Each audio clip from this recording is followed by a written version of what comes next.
귀하고 복된 주일입니다. 하나님 주시는 풍성한 은혜가 우리 사랑하는 성도님들과 함께 하시기를 주님 이름으로 축원합니다.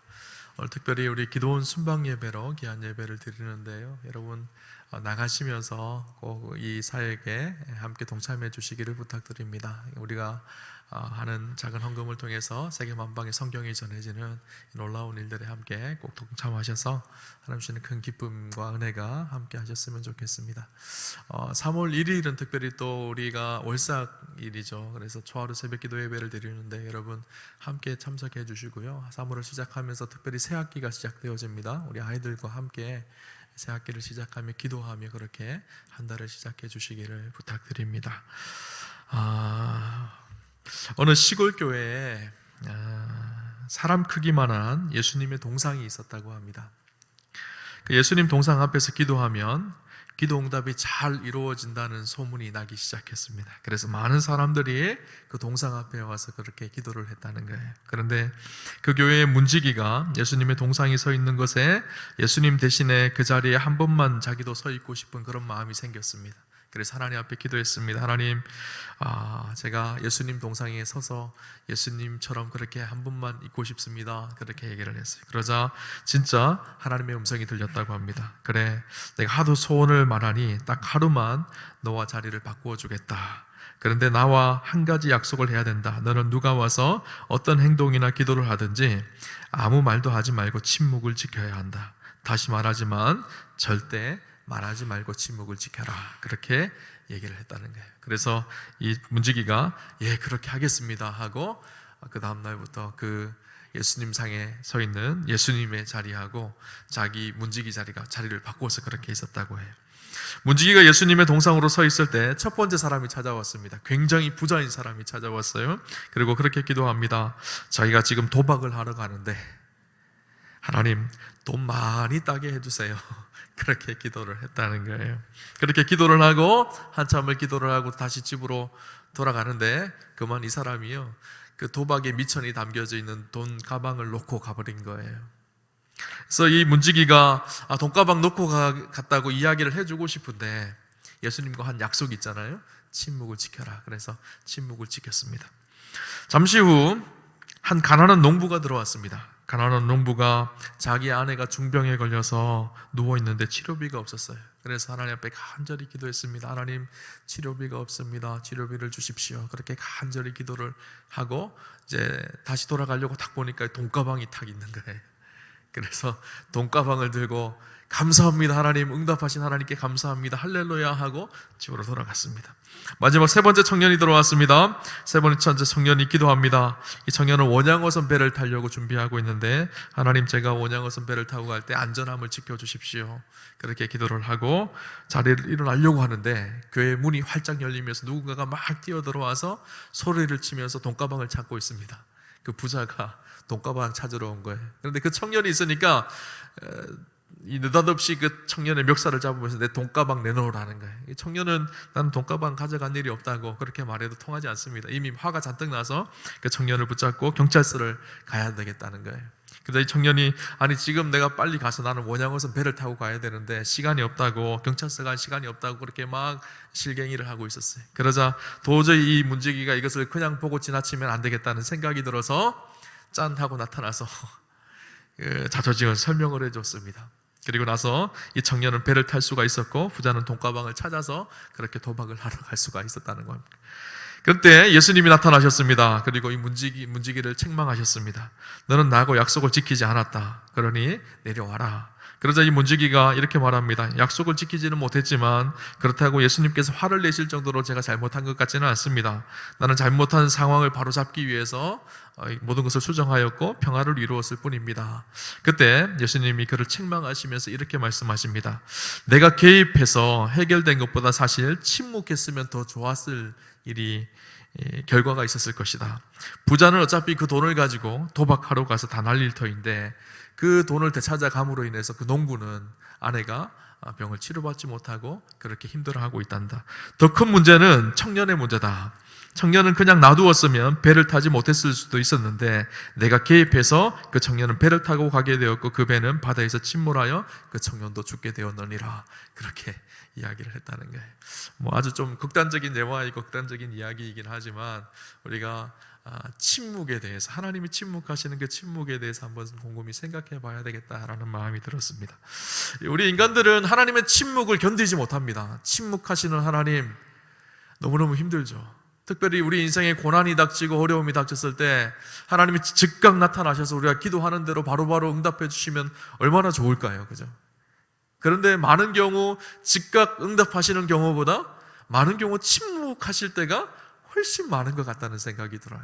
특별히 고난이 있고 환난이 있고 어려움이 있을 때 침묵하시는 하나님은 참으로 견디기 힘듭니다. 하나님이 숨어 계신 것 같아 보여요.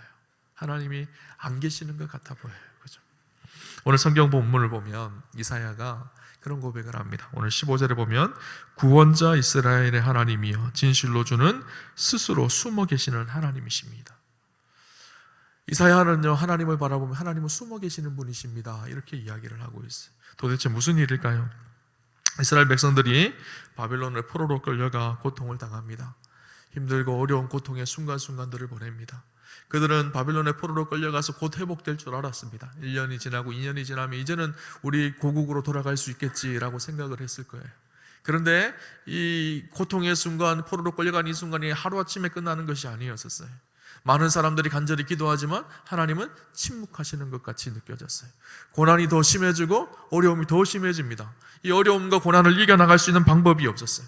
그때 많은 사람들이 기도하고 하나님 앞에 섰지만 숨어 계시는 하나님, 침묵하시는 하나님, 그 침묵하시는 하나님을 바라보며 이사야는요, 하나님이여 진실로 주는 스스로 숨어 계시는 하나님이십니다, 이렇게 고백하고 있는 것이죠. 하나님께서 숨어 계시는 것 같다는 것입니다. 오늘 우리 인생 속에서도 그럴 때가 많잖아요. 고난을 만나서 어려움을 당할 때 기도하지만 하나님은 숨어 계시는 것 같을 때가 많습니다. 성경에도 이런 이야기가 많이 나옵니다. 시편 1절을 보면 다윗이 이런 고백을 합니다. 여호와여 어찌하여 멀리 서시며 어찌하여 환난 때에 숨으시나이까. 지금 다윗이 고난을 받고 있거든요. 원수들이 자기를 에워싸고 죽이려고 하고 있어요. 사울의 칼이 자기 턱 밑까지 들어와서 언제 죽을지 모르는 고통의 순간입니다. 하나님 앞에 눈물로 호소하며 기도합니다. 그러나 하나님은 응답하지 않는 것 같이 느껴져요. 침묵하신 하나님. 그래서 다윗이 뭐라고 고백하는가 하면 환난 때에 왜 하나님 숨어 계십니까? 내가 이렇게 환난을 당하는데 하나님 숨어만 계십니까? 그렇게 고백하고 있어요. 욥도 동일한 고백을 합니다. 성경에 가장 고난의 사람 한 명을 뽑으라면 욥을 뽑을 수가 있죠.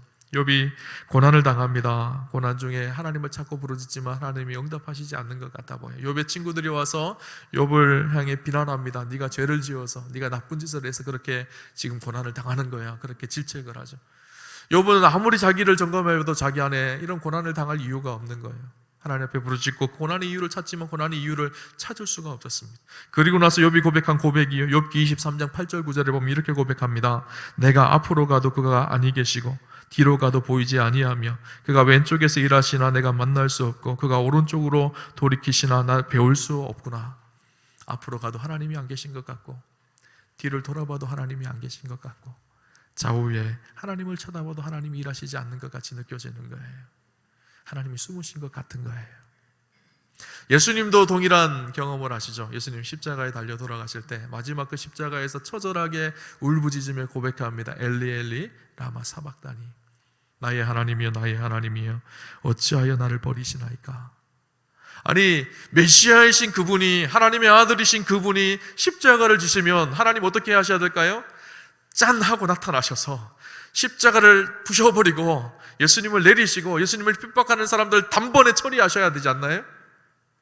그래야 되지 않은 건가요? 그런데 하나님께서 그 십자가 앞에서 침묵하셨어요. 저는 목사이다 보니까요, 성도님들의 고통을 많이 봅니다. 눈물 짓는 성도님들의 아픔을 많이 보죠. 그래서 교회에 와서 눈물로 기도하시는 분들을 볼 때가 있어요. 그 사정을 들어보면 정말 마음이 아프고 딱합니다. 하나님이 좀 역사하시고 강하게 드러나셔서 기적을 베푸시고 능력을 베푸시면 좋겠다는 생각이 드는데 하나님이 침묵하시는 것 같아요. 질병의 문제 때문에 아파하며 고통스러워하며 하나님 앞에 치유를 위해서 간절히 기도하는 성도들을 볼 때가 있습니다. 하나님 나타나셔서 기적을 베푸시고 능력을 베푸셔서 치유하시면 얼마나 좋을까요? 그런데 우리 하나님 침묵하실 때가 있어요. 제 개인적인 인생 속에서도요, 침묵하신 하나님을 만날 때가 많았습니다. 여러분 잘 알듯이 저희 첫째가요, 장애가 있어요. 발달 장애가 있는데 이 아이가 태어나서 굉장히 예쁘게 잘생기게 태어났어요. 그래서 사랑으로 키우고 있었는데 2살째가 되어졌는데 뭔가 문제가 있다는 것이 발견되어졌어요. 그래서 제 아내와 함께 병원을 갔는데 장애라는 거예요. 회복이 안 된다는 거예요. 하늘이 무너지는 줄 알았습니다. 제가 그때부터 목사이니까 어떻게 했을까요? 당연히 기도했겠죠. 철야하고 새벽 기도하고 매 순간순간 기도하며 하나님을 의지하고 나아갔어요. 기도하면 조금씩 좋아지면 좋잖아요, 그죠? 그런데 아무런 응답이 없어요. 하나님 침묵하시는 것 같았어요, 그죠? 우리 인생 가운데 이런 침묵의 하나님을 만날 때가 많죠. 오늘 이사야도 그렇고 다윗도 그렇고 욥도 그렇고 침묵하시는 하나님. 여러분 어렸을 때 숨바꼭질을 해보셨잖아요, 그죠? 숨바꼭질을 하면 아주 기가 막히게 잘 숨는 친구들이 있어요. 근데 그 친구들을 아무리 찾으려고 해도 찾아지지가 않아요. 그래서 제일 끝에 어떻게 하느니 못 찾으면 결국 어떻게 하죠? 못 찾겠다? 꾀꼬리 그러잖아요. 못 찾겠다 꾀꼬리 그러면 어디 숨어 있었는지 툭 하고 튀어나옵니다, 그죠? 도저히 찾을 수가 없으니까, 도저히 못 찾으니까 못 찾겠다 꾀꼬리 하며 하는 거예요. 그런데 오늘 성경 본문이 딱 그 본문이거든요. 하나님 도저히 못 찾겠습니다. 못 찾겠다 꾀꼬리 하고 있는 거예요. 욥도 그렇고 다윗도 그렇고 하나님 못 찾겠습니다. 하나님 어디 숨어 계십니까? 그렇게 말씀하고 있는 것이죠. 오늘 본문과 대조되는 본문이요, 바로 14절에 있어요. 14절과 15절은요 이어지는 말씀이지만 서로가 좀 대조적인 내용을 담고 있습니다. 14절을 보면 이렇게 얘기합니다. 여호와께서 이같이 말씀하시되 애굽의 소득과 구스가 무역한 것과 스바의 장대한 남자들이 내게로 건너와서 내게 속할 것이요 그들이 너를 따를 것이라. 사슬에 매여 건너와서 내게 굴복하고 간구하기를 하나님이 과연 내게 계시고 그 외에는 다른 하나님이 없다 하리라 하시니라.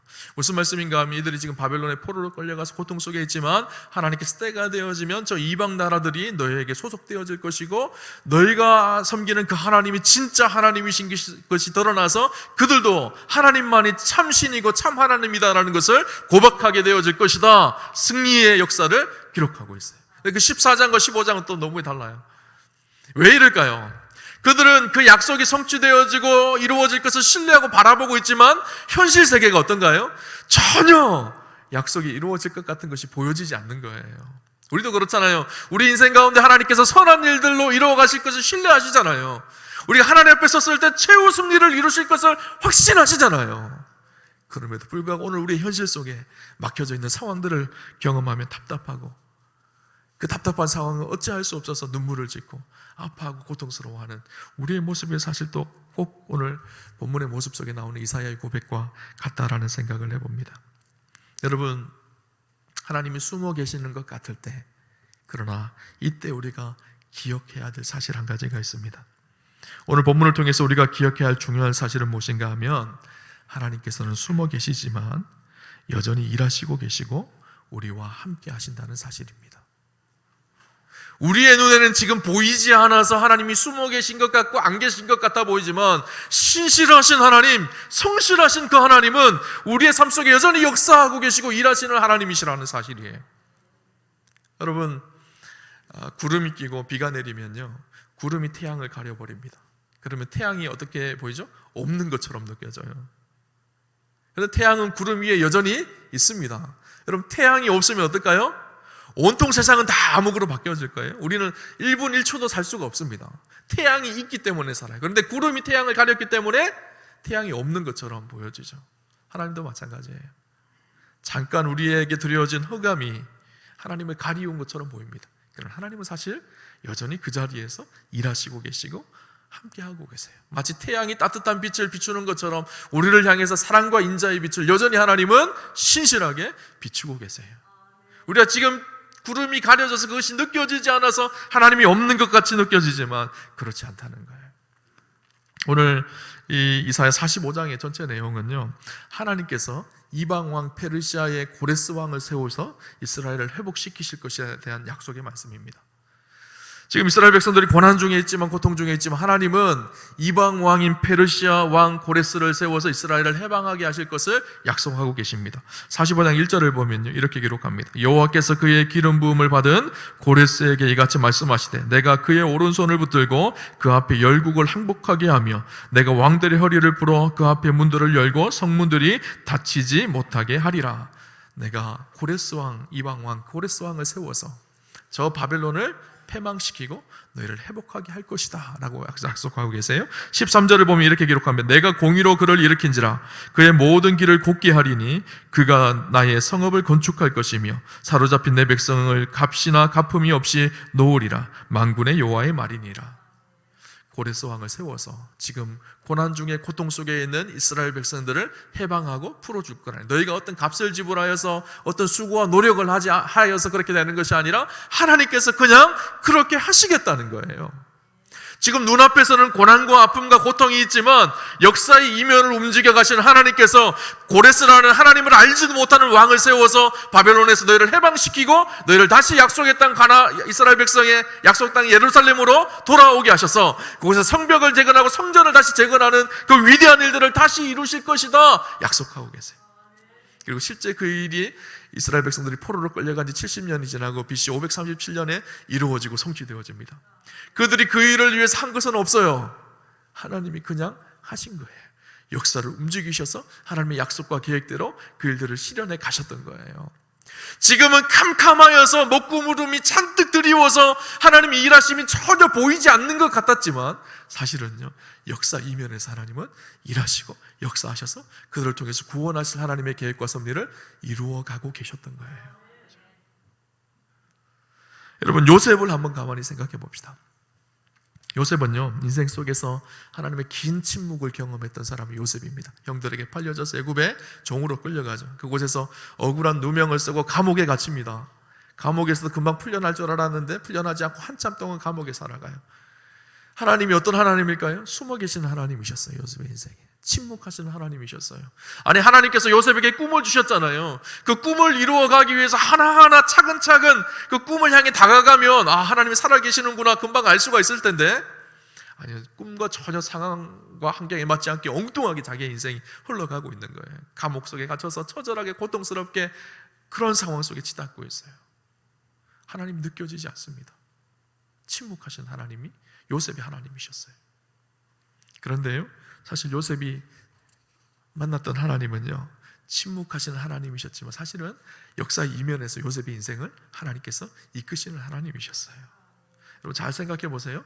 요셉이 형들에게 붙잡혀서 형들이 첫 번째 했던 일이 무엇인가 하면 요셉을 우물에 던져버리는 일이었어요. 근데 만약에 우물에 물이 있었으면 요셉이 살 수 있었을까요? 아니에요. 하필 던진 곳이 어딜까요? 물이 없는 우물이에요. 요셉이 살 수가 있었어요. 그럼 또 하필 그때 어떤 일이 있었죠? 이스마엘 사람 상인들이 지나가고 있었어요, 길을. 그것도 애굽으로 가고 있었어요. 그러니까 애굽으로 가는 이스마엘 상인들을 만나지 않았으면 요셉은 우물에 갇혀서 굶어 죽었을 것입니다. 근데 형들이 이스마엘 상인들에게 요셉을 팔아버려서 애굽으로 가게 되어져요.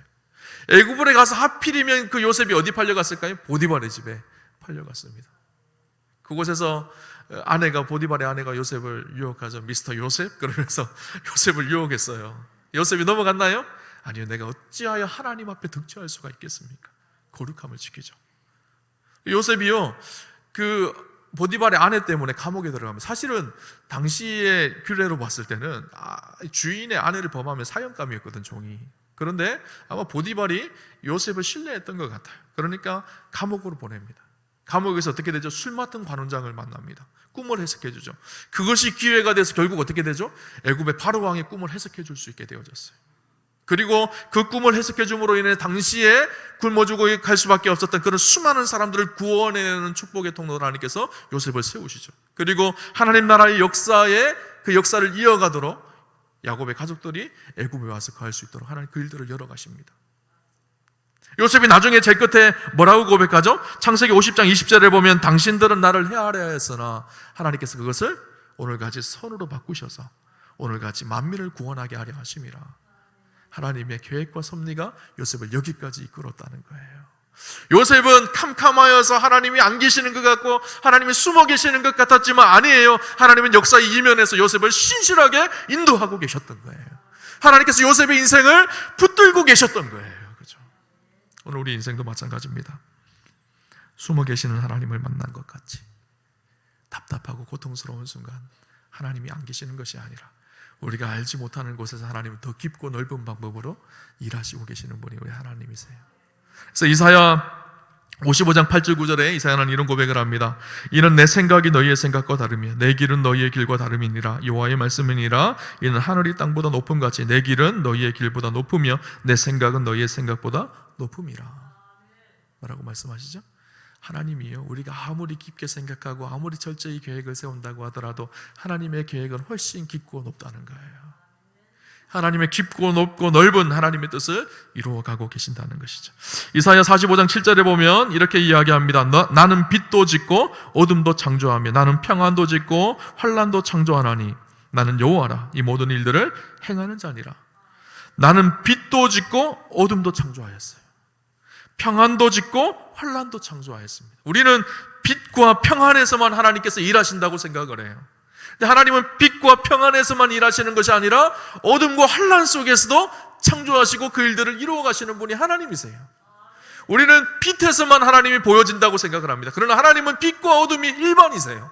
그 속에서도 가장 신실한 방법으로 일하시는 분이 우리 하나님이세요. 아니 어찌 보면 빛보다 어둠 속에서 더 명확하게 일하시는 분이 우리 하나님이세요. 그렇죠? 주님은 일하시고 계십니다. 여러분 숨어 계신 것 같다고 안 계신 것이 아닙니다. 여전히 신실하신 하나님은 우리를 위해서 일하시는 하나님이세요. 그 신실하신 하나님이 그러면 도대체 왜 우리에게 숨어 계실까요? 숨바꼭질 하는 것도 아니고 그냥 날마다 그냥 보여주시면 되지 왜 숨어 계실까요? 성경에 보니까 스스로 숨어 계신 자 이렇게 표현하고 있어요. 스스로 숨어 있다는 말은요, 의식적으로 의도적으로 숨으셨다는 거예요. 일부러 숨으셨다는 거예요. 왜 일부러 숨으셨을까요? 그 이유가 무엇인가 하면 하나님은 이 침묵의 시간을 통해서 우리의 믿음을 깊고 넓고 온전하게 하십니다. 이상하죠? 하나님이 드러나실 때, 하나님이 일하실 때, 기적과 능력이 있을 때 그때 하나님이 일하시는 것 같이 우리는 느끼는데 아니, 우리 인생 속에 더 깊이 일하실 때는요, 하나님이 침묵하실 때. 오늘 이스라엘 백성들이 사실 이렇게 포로로 끌려가는 이유가 있습니다. 무엇인가 하면 그들이 하나님을 섬긴다고 하지만 사실 하나님을 섬기는 것을 잃어버립니다. 가나안에 들어가서 풍요와 부유에 취해서 하나님을 잃어버립니다. 바알과 아세라를 섬기며 우상을 섬기며 온갖 악한 일을 다 해서 음행을 저지르며 악한 일들을 다 합니다. 하나님께서 그들은 결국 그들을 회복하기 위해서 어떻게 하셨는가 하면 바벨론이라는 회초리를 드신 거예요. 그 회초리를 드셔서 이스라엘 백성들 다시 온전한 믿음으로 거룩함으로 하나님은 회복되기를 원하셨어요. 교만하고 모나고 세상에 속한 부분을 다듬고 하나님의 백성으로 온전하게 하기 위해서 이스라엘 백성들을 바벨론의 포로로 끌려가는 그런 안타까운 일을 보게 하셨던 거예요. 간혹 인생의 고난을 경험하지 않고 힘들고 어려운 시간을 경험하지 않고 성공한 사람들을 볼 때가 있습니다. 그러니까 성공을 축하하지만 오히려 그 성공이 오히려 자기의 인생을 망가뜨리는 경우도 보게 되어지죠. 그래서 간혹 그렇게 생각하면 저 사람은 차라리 성공하지 않았으면 더 인생이 아름다웠을 텐데 이렇게 느껴질 때가 있습니다. 성경에 보면 대조되는 두 인물이 나오는데요, 사울왕과 다윗 왕이에요. 사울왕은 우리가 잘 알듯이 하나님 앞에 실패한 왕의 대표적인 사람이 사울왕입니다. 악한 왕의 교만한 왕의 대표적인 사람이 사울왕이죠. 하나님을 따르고 하나님 앞에 겸손하게 하나님과 마음이 합한 자로서 살았던 겸손한 왕은 다윗 왕이죠. 좋은 왕의 상징이 다윗입니다. 사울과 다윗의 가장 큰 차이점이 뭔지 아세요? 사울은요, 인생에 침묵의 시간, 하나님께서 침묵하시는 시간, 고난과 아픔의 시간, 광야의 시간이 없었던 사람이 사울이에요. 그냥 바로 왕이 되어져서 그 왕으로 통치하다가 스스로 왕인 것처럼 하나님 없이 자기가 왕으로 행하다가 결국은 망한 인생입니다. 반면에 다윗은 어떤 사람일까요? 왕이 되기 전에 인생의 깊은 광야를 경험하였습니다. 그래서 아까 우리가 나누었던 시편 1절처럼 하나님 어디 숨어 계십니까? 이렇게 물었던 사람이에요. 그 인생 깊은 곳에서 하나님을 만났던 사람이 다윗이에요. 인생의 고난 속에서 어려움 속에서 하나님을 만났던 다윗은요, 왕이 되어도 교만할 수가 없었습니다. 진짜 왕이 누구신지를 알고 있었기 때문이에요. 그 앞에서 겸손할 수 있었던 것이죠. 하나님께서 우리를 아름답게 다듬으시고 빚으시고 우리를 새롭게 하는 그곳은요, 어둠의 시간, 광야의 시간, 침묵의 시간입니다. 하나님이 그래서 스스로 숨어 계셨던 거예요. 스스로 자기를 일부러 숨기셨던 거예요. 그죠? 그때 우리는 겸손함을 배우게 되어집니다. 그때 하나님이 어떤 분이신지를 깊이 깨닫게 되어집니다. 그리고 내 인생이 주인이 이제는 내가 아니라 하나님이라는 이 고백이 그 속에서 나오게 되어진 것이죠.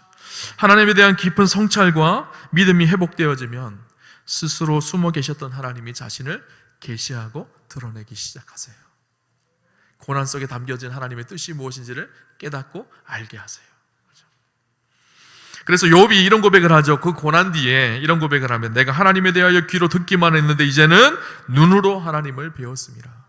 그전에 하나님에 대해서 내가 귀로만 들었는데 이제는 고난이 지나고 고난 속에 만난 하나님을 바라보면서 이제 하나님을 눈으로 본 것 같이 되어졌다는 거예요. 그죠? 침묵의 시간을 통해 우리가 망하기를 하나님은 원하시지 않습니다. 침묵의 시간을 통해서, 고난의 시간을 통해서 하나님 우리가 죽기를 원하시는 것이 아니에요. 예레미야가요 그런 고백을 해요. 이 바벨론의 포로로 끌려가는 이 사실을 보면서 예레미야는 어떤 고백을 하는가 하면 하나님께서 예레미야에게 이런 말씀을 주십니다. 여호와의 말씀이니라 너희를 향한 나의 생각을 내가 아나니 평안이요 재앙이 아니니라 너희에게 미래와 희망을 주는 것이니라. 너희가 지금 이렇게 바벨론으로 끌려가는 것이지만 이것이 재앙이 아니라 너희를 멸망하게 한 것이 아니라 평안이고 진짜 평안을 너희에게 주고 진정한 희망과 소망과 미래를 너희에게 주기 위해서 지금 너희가 이렇게 바빌론으로 끌려가고 있다라는 것을 이야기해주고 있는 것이죠. 우리 인생 가운데 찾아오는 하나님이 숨어 계시는 시간이요, 절망의 시간, 낙담의 시간만이 아닙니다. 그 시간을 통해서 하나님 우리에게 진짜 미래와 소망을 주기를 원하시는 거예요. 그렇죠? 북미의 인디언의 마을에 이런 풍습이 있다고 합니다. 그 인디언 마을에는요, 남자아이가 13살이 되면 성인식을 하는데 그 성인식 중에 한 가지가 무엇인가 하면 아버지가 이 아이를 데리고 눈을 가리고 정글 깊숙한 곳으로 들어갑니다. 강을 건너서 또 힘든 걸음걸음을 해서 정글 깊숙한 곳에 들어가서 밤중에 그 아이를 놓고 나와요. 그러면 그 아이가 그 정글 깊숙한 곳에서 모닥불 하나만 피워놓고 그 밤을 견디는 거예요. 맹수와 자기를 해하려고 하는 수많은 짐승들이 어르렁대고 있는 그곳에서 하룻밤을 보내면 용기와 담력을 얻게 되어집니다. 그제서야 이제 그때 진짜 성인이 되었다라는 것을 사람들에게 확인시킵니다. 그런데 한 아이를 데리고 와서 그 아이가 밤새도록 두려워 떨면서 그 밤을 보내고 있었어요. 아침 해가 떠오릅니다. 얼마나 기쁠까요? 해가 떠오르는 저쪽을 보니까 자기 아버지가 활을 들고 이렇게 자기를 바라보면서 겨누고 있는 거예요. 밤새도록 이 아버지가 그 아들을 떠나간 것이 아니라 그 옆에를 지키면서 혹시나 맹수가 찾아와서 아이를 해칠까 봐 활을 준비하고 겨누며 아들을 보호하고 있었던 거예요. 그 아들은 그때서야 눈앞에 아버지가 보이지 않아서 아버지가 없다고 생각을 했는데 아니었었어요. 그 아버지가 그 아들을 지키고 있었던 것이죠. 밤새도록. 여러분, 우리 하나님이 그런 분이세요. 숨어 계세요. 그래서 안 보이는 것 같이 느껴져요. 그런데 아니에요. 숨어 계시지만 여전히 신실하게 우리를 붙드시고 우리를 인도해 가시는 분이 우리 하나님이십니다. 우리가 잘 아는 찬양이 한 곡 있죠. 나의 등 뒤에서라는 찬양이에요. 그죠? 나의 등 뒤에서 나를 도우시는 주. 3절 가사에 보면 이렇습니다. 때때로 뒤돌아보면 여전히 계신 주 잔잔한 미소로 바라보시며 나를 재촉하시네. 일어나 걸어라 내가 새 힘을 주리니 일어나 너 걸어라 내 너를 도우리. 나의 등 뒤에서, 아니 좀 하나님 앞에서 잘 보이는 데서 그렇게 좀 도와주시면 좋겠는데 보이지 않는 등 뒤에서 우리를 도우신다는 거예요. 그래서 때때로 어떻게 한다고요? 뒤돌아보면 여전히 그 자리에서 우리에게 미소를 지으시면서 우리를 도우시고 인도하신다는 거예요. 여러분, 하나님이 우리를 붙들고 계십니다. 우리를 인도하고 계십니다. 힘들고 고난스러운 세상 속에 살지만 때때로 그 고난 때문에 하나님이 보이지 않는 것 같이 느껴지지만 여전히 하나님은 신실하게 우리를 인도하시고 우리를 붙들고 가고 계신다는 사실을 기억하십시오. 모세는요, 이 히브리서 11장에 보면 믿음장에 모세에 대한 고백이 나오면서 이렇게 얘기합니다. 모세가 보이지 않는 하나님을 보이는 것처럼 믿고 참았다, 그렇게 표현합니다. 보이지 않는 하나님이지만 보이는 하나님으로 믿고 고난과 어려움을 참고 인내했다는 거예요. 우리 눈에 지금 보이지 않아서, 나타나지 않아서 괴롭고 힘든 상황들이 있지만 보이지 않는 하나님을 보이는 하나님으로 믿고 모세처럼 세상 속에 승리하는 사랑하는 우암교회 성도님들이 다 되시기를 주님 이름으로 축원합니다. 오늘 살아계신 하나님이 저와 여러분과 함께 임마누엘로 동행하십니다. 그 하나님 붙들고 세상 속에 승리하는 축복과 은혜가 함께 하시기를 주님 이름으로 축원합니다.